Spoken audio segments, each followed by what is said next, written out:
Hi there, looks like we're live.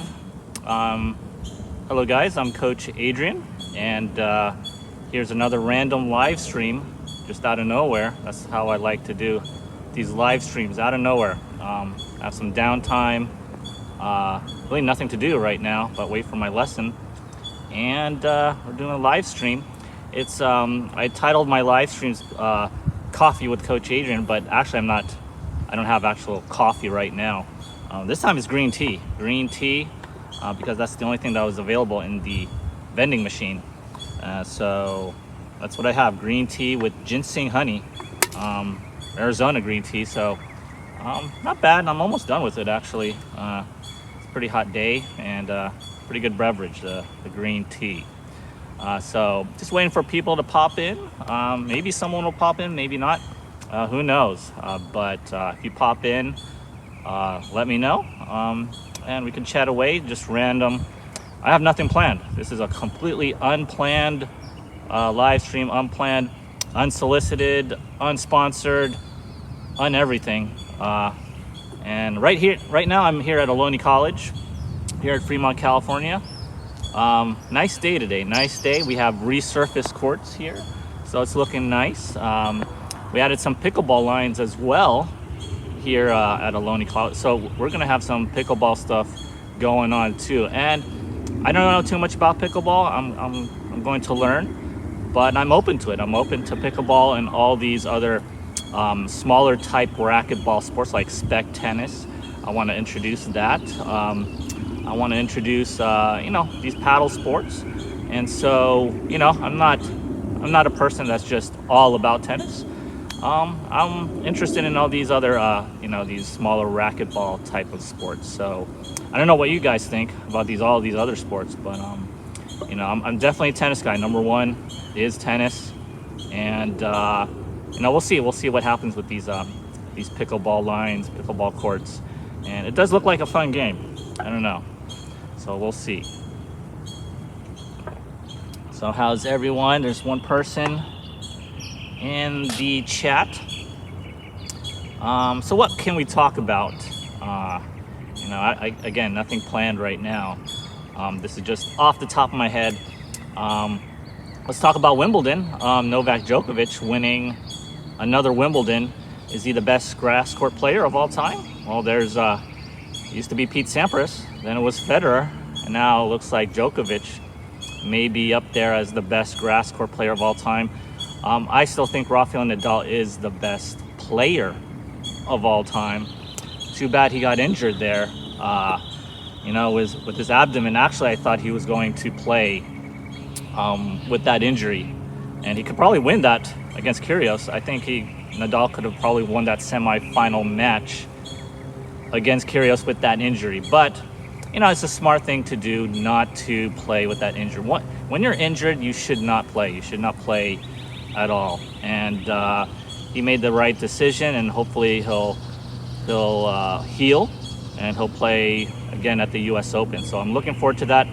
Nadal is still the best player of all time, but it's Djokovic right there. He can catch up, and if he gets a couple more over Nadal, then he'll be the best player of all time. It's all about the slam count for me. The slam count is the most determining factor of as far as who is the best player. And you could say ranking, you could say all these smaller tournaments, but it's really the slams. I believe that is the barometer of who is the best player.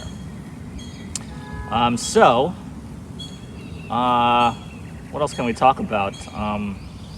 Who's going to win the US Open? So if you saw my other video about who's going to win the slams in the next 3 years, I told you guys 100% chance that Djokovic will win another one. 100% chance Nadal will win another one. And who is the next one? I gave a 50% chance that Medvedev will win another one. And so it's really just those two, right? Those two, Nadal and Djokovic, just owning the slams. And it's too bad that no other player can beat them, basically, in the slams. No one can. The torch is not being passed. Okay, the torch is not being passed. I remember when Pete Sampras lost to Roger Federer in that 2001 Wimbledon, the torch was passed. Okay, the torch was passed. But here, Djokovic, still owns everybody, and Nadal as well. The torch is not being passed at all. And so can any of these next generation players, win something, win against these top players, Djokovic or Nadal, and get the slam? Medvedev kind of did it, right? So, but he only did it one time. We'll see what happens at the U.S. Open. It seems to be wide open, so I don't know if Djokovic can enter the U.S. and maybe get an exemption playing in New York. But if he does, he's probably going to win it. He's probably going to win it. And so there's no one. Who else is out there that can beat Djokovic or Nadal? I don't see anybody. Carlos Alcaraz? No. Tsitsipas? Zverev? Where are they? No. Zverev's injured, but even if he gets back to 100%, I doubt that will happen. Where are these next-gen players? We'll see. And what happens to these next-gen players? They get, demoralized. Like, with Tsitsipas, I remember that 5-set match against Djokovic. He was up 2 sets, and then Djokovic wins it after 5 sets. Yannick Sinner with Djokovic at Wimbledon, up 2 sets, and then Djokovic wins the next 3 sets. It's demoralizing. Djokovic goes out against these next-gen players, gives them a couple sets, 1 or 2 sets, and after that just demoralizes them. So it's a tough battle. It's a tough thing to do against, obviously, against Djokovic or Nadal. But, one of these guys, these next-gen players, find a way to break through.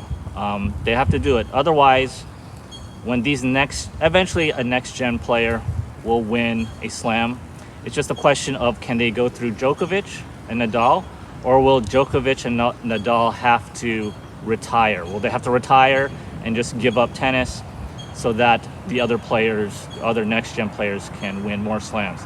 That's pretty much it, okay? Will there be a passing of the torch or not? And I hope there is a passing of the torch, but right now, I don't see it. I don't see it happening there. All right, so that's Djokovic. What else can we talk about here? So on my YouTube channel, I just got monetized. So it's actually a big deal for me, just getting monetized on this YouTube platform. So I want to thank everyone who has subscribed and who has just viewed all my videos, liked my videos, viewed my videos.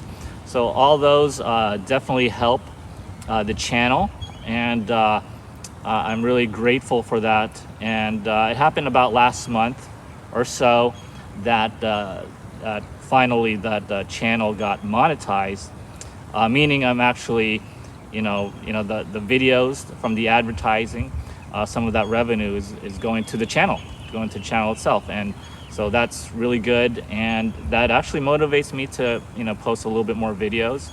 And so if you're not yet a subscriber and you enjoy the videos, mostly these are videos on technique and tactics, just simple lessons, a lot of short videos that I do, and other videos that explain certain aspects of tennis that are of interest to me. So if you enjoyed those, I just want to say thank you, and please subscribe if you haven't already. And so really thank you everyone who's viewing any of my videos, and I'll continue to post more as I have time. It's tough to always edit these videos, and I'm actually playing in pretty much all of these videos, so and it takes time to play and find the time to play, find the time to edit and post them and upload them. I don't have the fastest internet connection. It kind of takes time to upload these videos sometimes, but yeah, I appreciate it very much.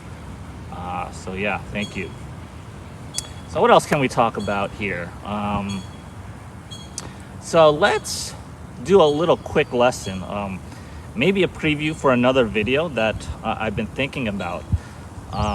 and maybe I'll just talk about it here right now. And what is the most important factor you think that determines the skill of a tennis player? Meaning that if you are what determines a 3-0 player, like a NTRP rated 3-0 player versus a 3-5 player, versus a 4-0 player versus a 4-5 player, or UTR 5 versus UTR 6, 7, 8, 10, 12, all those ratings, right?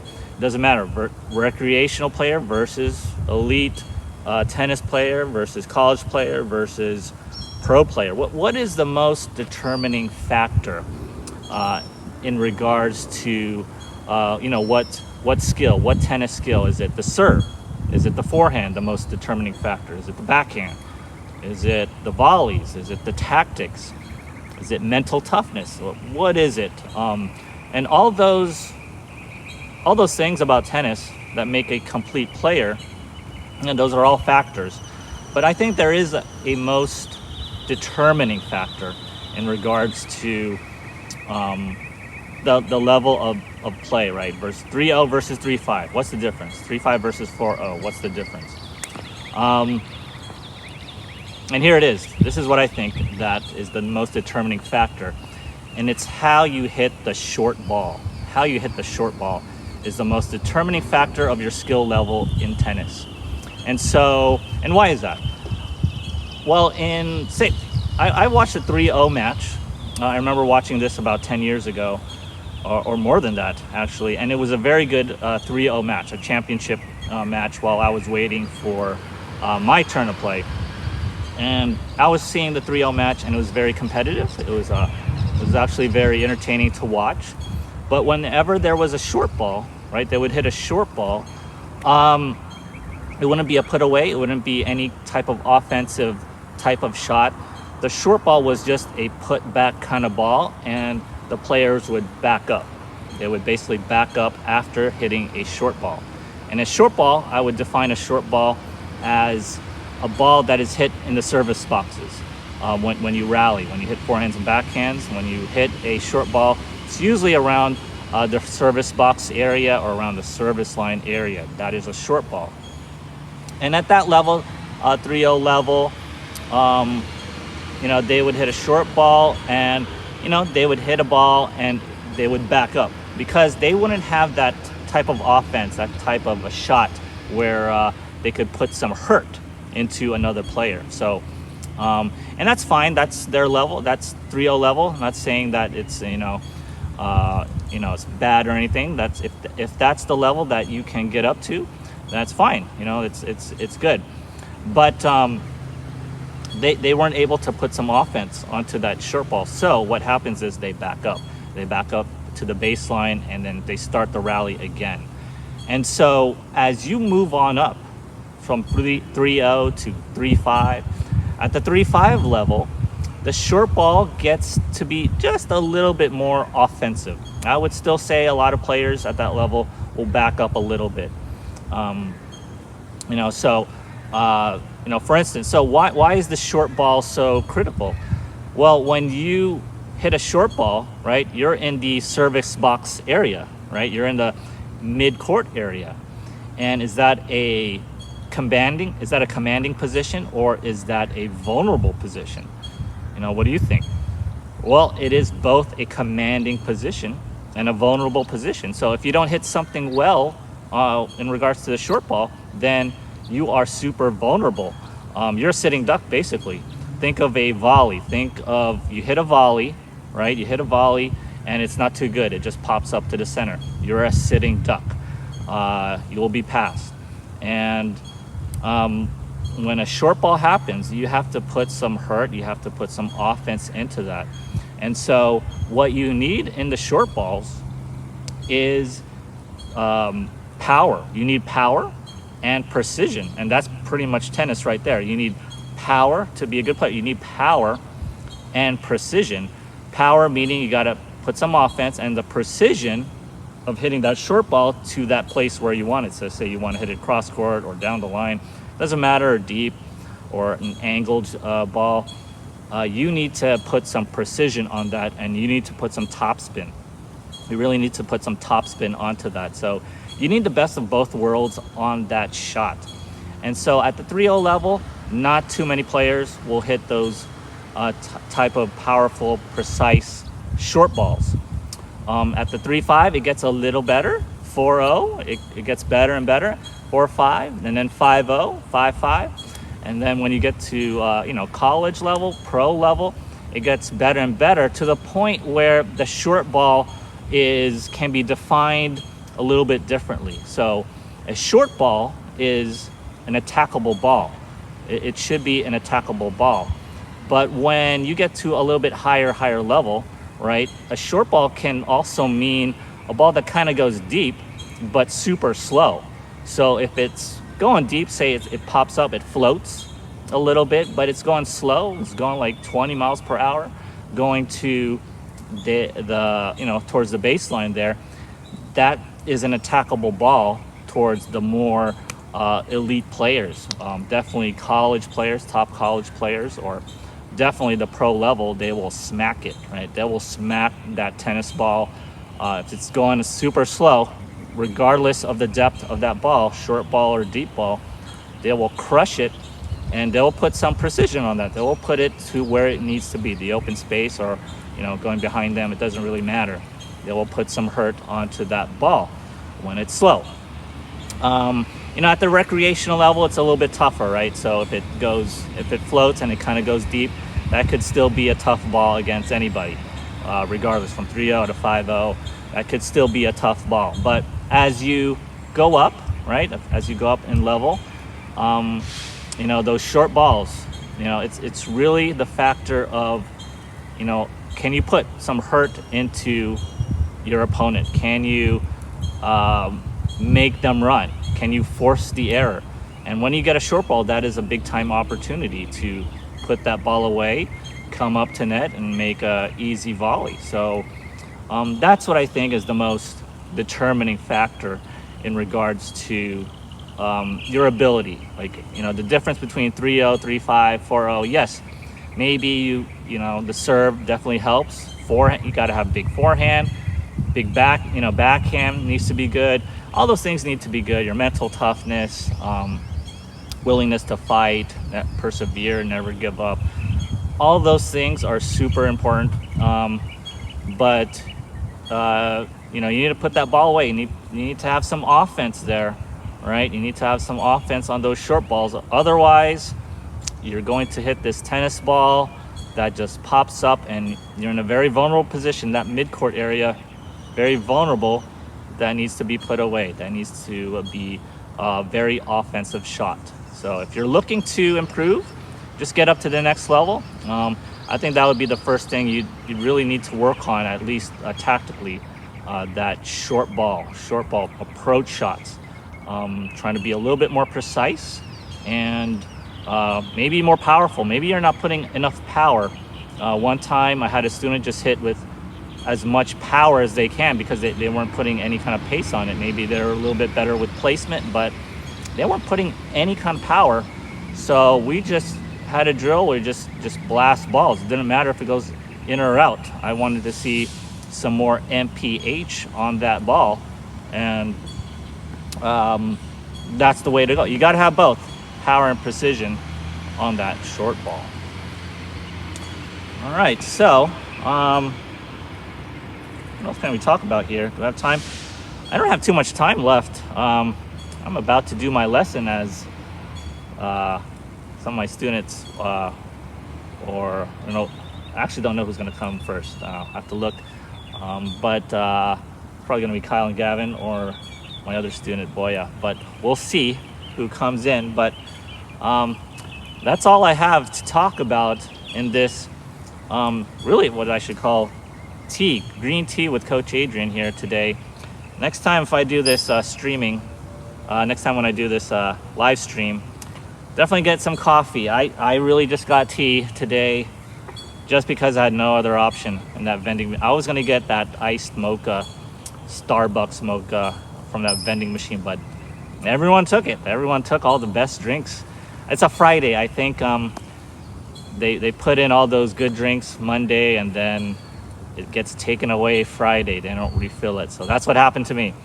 I'm stuck with the green tea, which, you know, it's fine. It's a good drink.